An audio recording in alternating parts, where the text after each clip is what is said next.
Obviously, Noida Chand can't be blamed. Can't be blamed for this.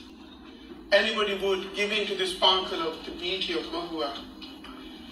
So one dark evening, Noida Thakur approached her at the river Ratna while Mahua was filling up her empty water vessel there. কলসি লইয়া যায় মহুয়া রত্না নদীর জলে